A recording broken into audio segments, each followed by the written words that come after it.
Hindi natin tinitignan yung antas ng ating posisyon. Ang sabi nga po, yung kakayanan daw po, yung leader, siya po yung humihila sa kanyang mga kabarangay. Hindi yung namumuno, siya yung hinihila, siya yung humihila. Ibig sabihin, siya yung palaging namumuna sa lahat ng nangyayari sa kanyang barangay. Ibig po sabihin, ano man po yung nangyayari sa barangay, yung unang-unang nasasaktan, yung namumuno. At handa tayong masaktan dahil yung kung ating gagampanan ay hindi po basta-basta. Ibig ko sabihin, sakripisyo.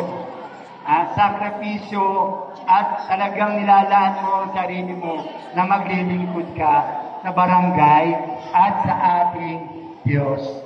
Kasi pananagutan po natin yung ating mga kabarangay. Pangalawa, handa ho tayong masaktan.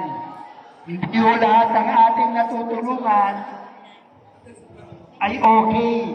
Makakarinig at makakarinig po tayo ng mga matasakit na salita. Sana po, handa ho natin tanggapin yun. Kasi kasama ho yan sa pagiging leader. Kapag ikaw ay namumuno, handa ka anuman mangyari sa iyo. Handa mong tanggapin dahil gusto mong maglingkod. Ang paglilingkod po ay palaging nasa baba, ay hindi o sa itaas. Yung tunay na naglilingkod po, yung pong nasasaktan, nararamdaman mo yung hirap at meron kang kakampiyon. Sino po yun? Ang Diyos. Pinagdarasal mo ron. Pero pag nakakaramdaman ka ng sakit, nakakaramdam ka ng hirap, yun ang pinakamasarap na paglilingkod. Katulad ng ginawa ni Jesus. Di ba? Kahit Panginoon natin, Diyos na, nagpakababa, naglingkod. Ang daming pinagaling, ang daming binuhay. Bandang huli, ano sabi ng mga tao sa Kanya? Ipako siya sa krus. Tayo yun. Pakaya na Kanyang nilikha. Hindi ba? Kaya dapat po, palagi po tayong nakahanda na masaktan. Dahil hindi po pwede na hindi natin mararamdaman ito. Tatlo po, yung katapatan. Yung katapatan sa paglilingkod, pagtatalaga ng ating sarili at panunumpa sa ating mga kababayan na sila ay ating paglilingkuran. Higit sa lahat, ang Diyos. Di ba? Sabi nga, alam ng Diyos yung ating ginagawa. Maski saan tayo pumunta, maski ano ang isipin, ano ang ating gagawin, alam ng Diyos yan. At alam din ng ating mga kababayan kung ano po yung sakripisyo na ginagawa natin. At mararamdaman din natin yung sakripisyo natin na ito, papalitan niya ng pagmahal ng ating mga kababayan. Amen? Okay, last.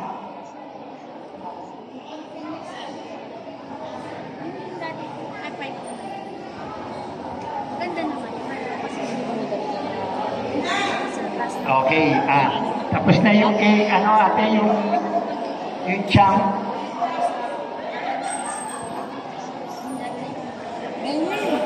Sige po, ito po yung 10 commandment, 10 commandment for responsible voting. Ang sabi po rito sa ating mga kababayan na bumoto at yung mga pipiliin nating mga botante, tayo raw po ay boboto according to the dictates of our conscience.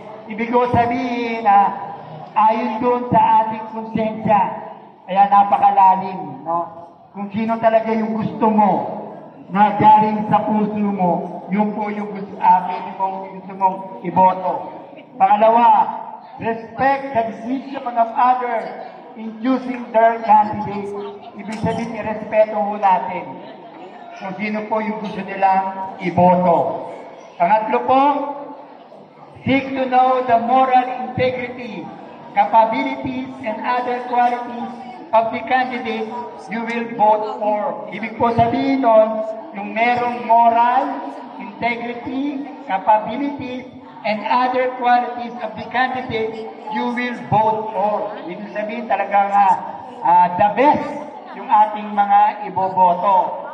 Number 4, strive to understand the issue, platform and program of candidates and parties campaigning for your vote.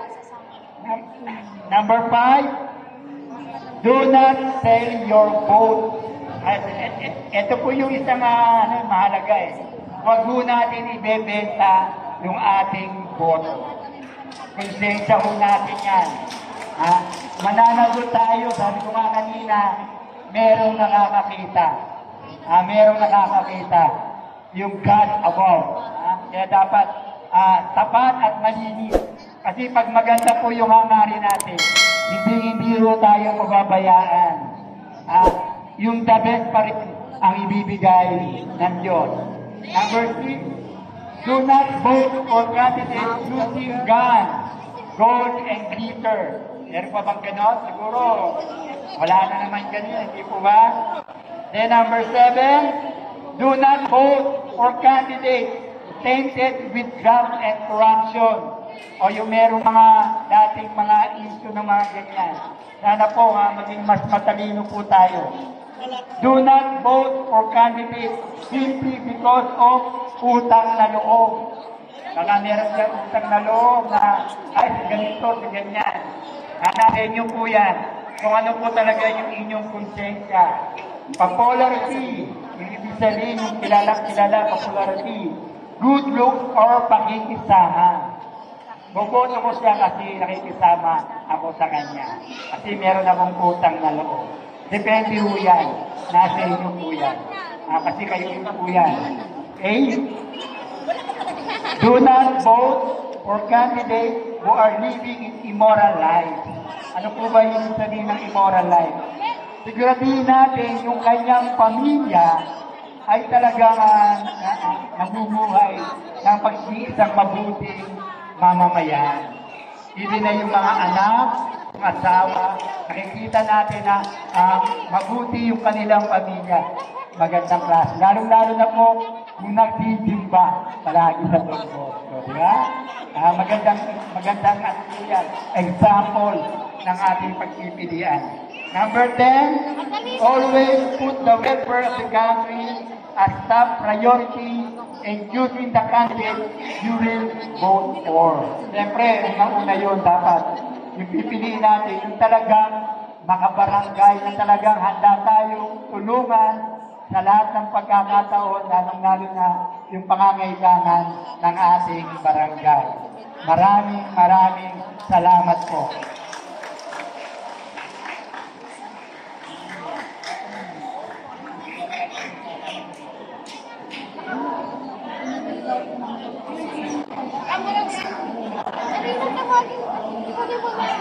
Okay, so narinig po natin ang mga pagpili ng ating kasama. Pero, Kuya Lando, request ko rin sana na ating, hello? Okay, sige po. Order nga po ulit yung golden rule natin. Kapag may nagsasalita, meron po, opo kasi sayang po yung time na ma-reach out ng boses ko yung hanggang dulo. At kung may tanong po lagi, just raise your hand and I'm more than happy to answer your question. I am the best person, we are the best person to answer your query. Okay?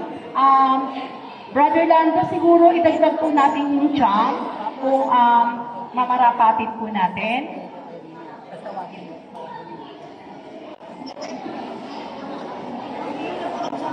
Okay, sige po, ibabalik po natin si Brother Lando. Konti na lang po, and then after that, we will proceed po dito sa inyong mga talk.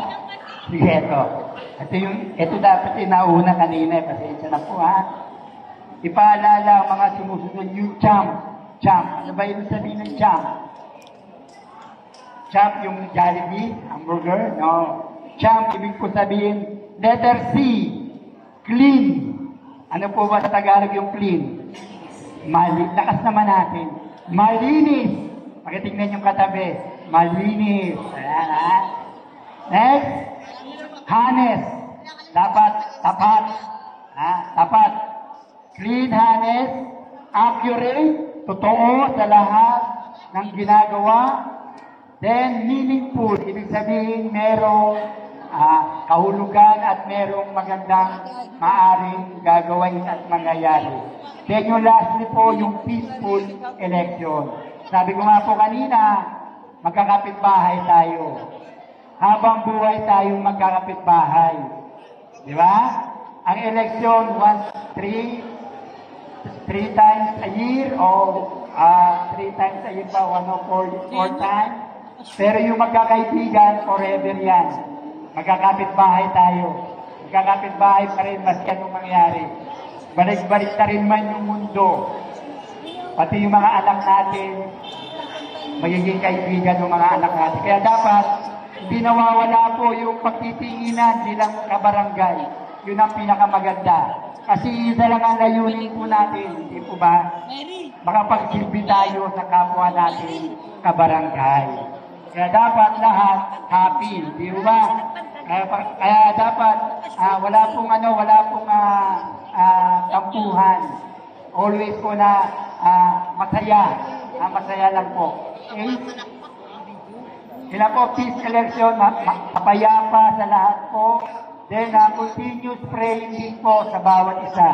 Pagdasal niyo po yung bawat isa.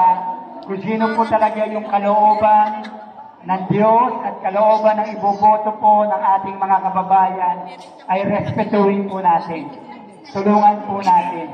Ibigay natin yung suporta para po sa mananalo itong election na ito. Maraming salamat po muli sa inyo. Okay, thank you po, Brother Lando. Hawak ko po ngayon yung listahan na galing sa COMELEC, pero natuwa naman ako, ngayon ko lang nakita, hindi pala siya alphabetical.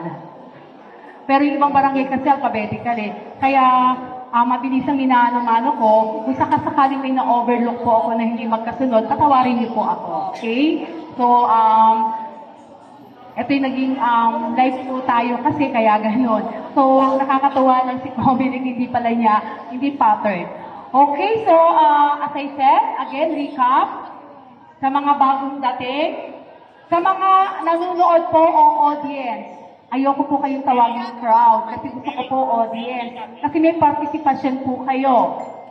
Tayo po ay makikinig. Pwede po pag tinawag natin yung pangalan ng magsasalita, pwede naman po tayong pumalakpak, sumigaw kung gusto po ninyo, pero the moment na hawak na po niya yung microphone, stop na po tayo.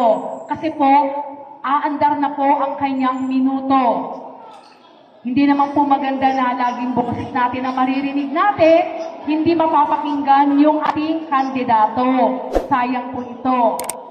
Hindi ko lang po alam kung ang maingay po ba ay nasa labas o nasa likuran sa gilid. Parang nag-feedback po.